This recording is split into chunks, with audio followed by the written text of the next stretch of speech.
Okay, let's just do another flashback. My son, Corey, grew up Beaufort, South Carolina. He did his first couple years in school over in Hawaii. And when he got back to the States, he was put into this special education thing because he knew about the Hawaiian history, but he didn't know anything about United States history. So for a couple years, his only out was playing soccer. But he developed a friendship with this other fella named Shawn. Paul and Sandy were Shawn's parents. We met them. They had a beautiful house down on the point. And reflecting back, Shawn was like me. He was an instigator. He loved getting in trouble. One day he decided to take his dad's boat to the river. Current took him across the river. Corey didn't go with him. No, it was just Corey and Shawn. Shawn got in the boat, went out a little bit in the river. Corey ended up staying on the shore.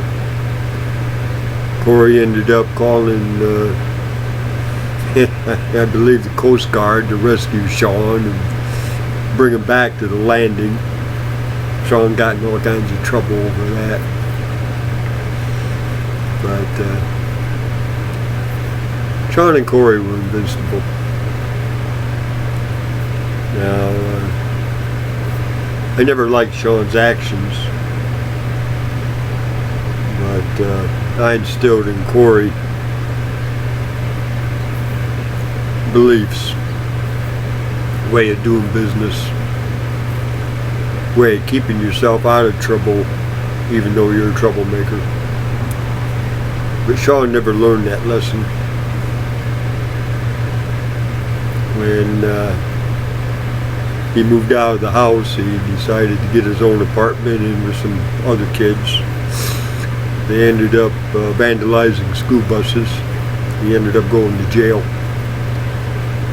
He was about 16 when this happened. And I was working day shift, Beaufort Memorial Hospital. And yeah, Corey told me that Shawn got in trouble and had to spend some time in jail. Apparently Paul and Sandy went to visit him and that kind of stuff.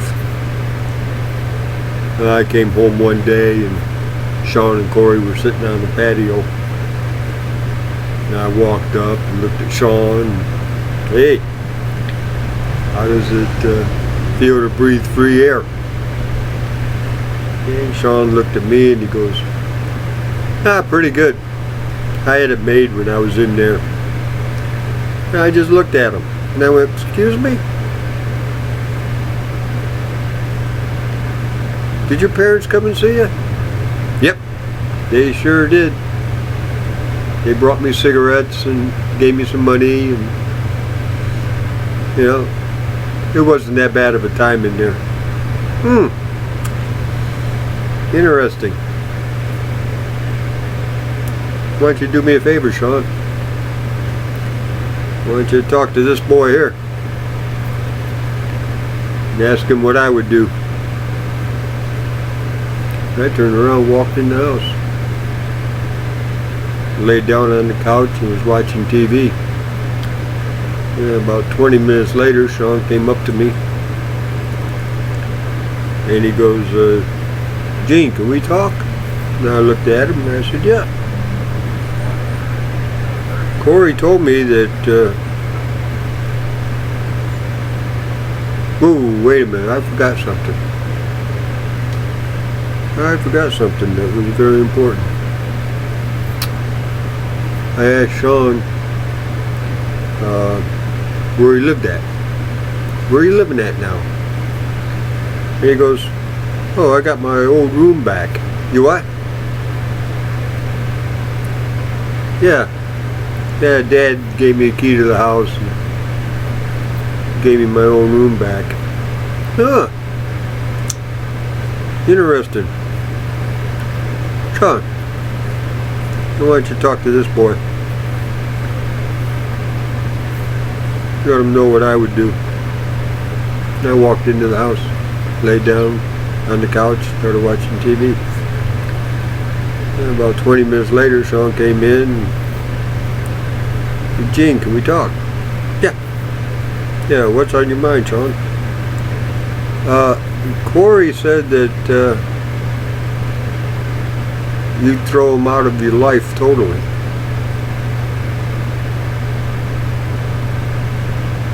Yeah. He's a jailbird. Trash. I'm sorry, I don't deal in trash. And he popped up and he goes, what? Then you don't like me. Whoa, whoa, whoa, whoa, whoa, whoa, whoa. Shawn. Corey likes you. So I have to. Even though I don't. That's me. Corey likes you. That means something to me. Let me tell you a story. When I was growing up, my dad used to beat me every time that I was with a friend of mine named Marvin Storms. My dad would slug me. My dad would spank me. But I never lost that friendship. Never. And I took the beatings. But I didn't understand. My dad did not understand. He did not want me to end up like Marvin. But he used to beat me for it. I don't beat my children. I will not degrade you either. Corey sees something in you that I do not see. And that's just the way it is. And that's what I have to accept. His judgment, not mine. As for your mom and dad,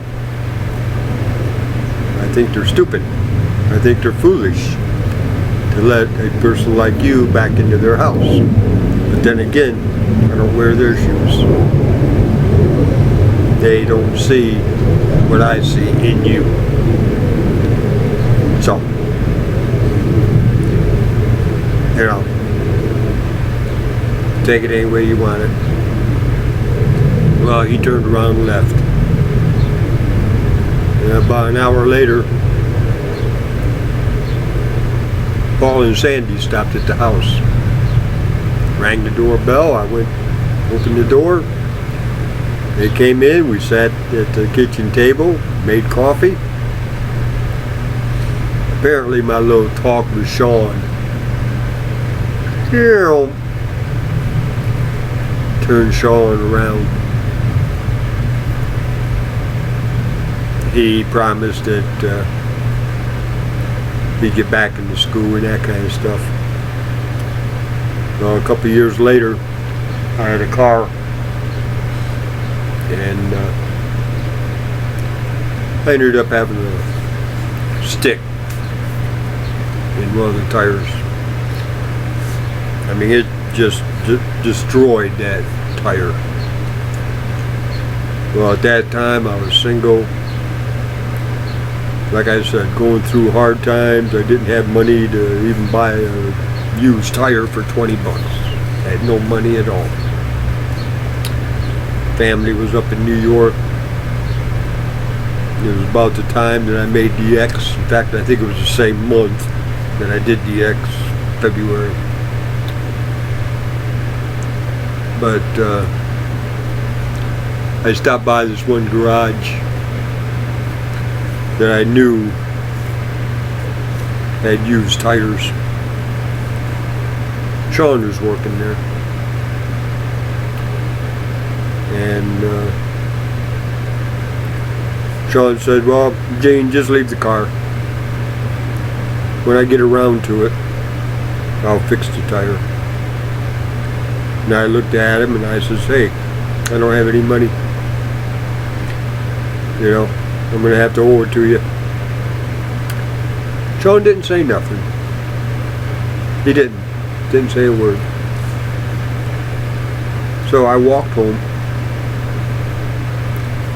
About 5-6 hours later, Shawn brought the car over to me. Apparently the state troopers in South Carolina can only put like 10,000 miles on their tires, and then they have to get new ones. I had 4 state trooper tires and 1 spare state trooper tires. Shawn not only fixed the flat,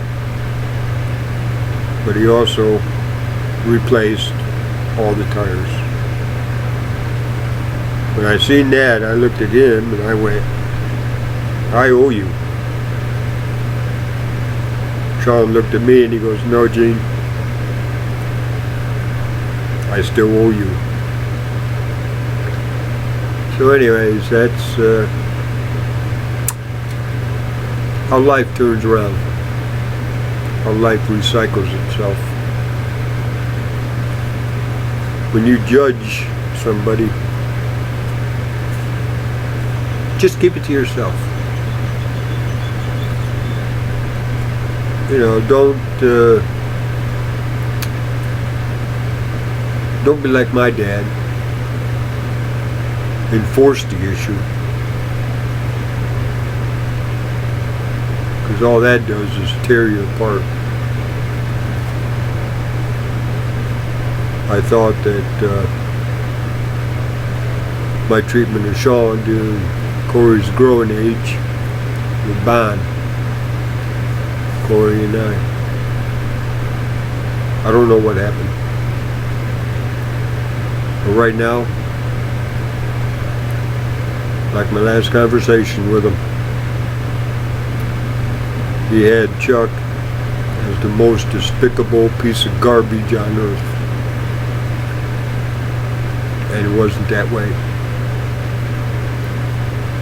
Chuck meant more to me than my own dad because of the way I was raised. And right now, Corey's saying the exact same thing. His grandfather means more to him than I do. That's his opinion. I not only honor that opinion, but I'll back it 100%.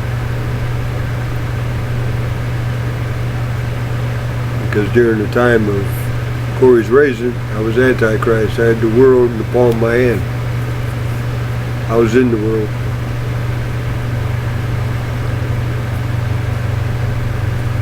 If I was to raise Corey today,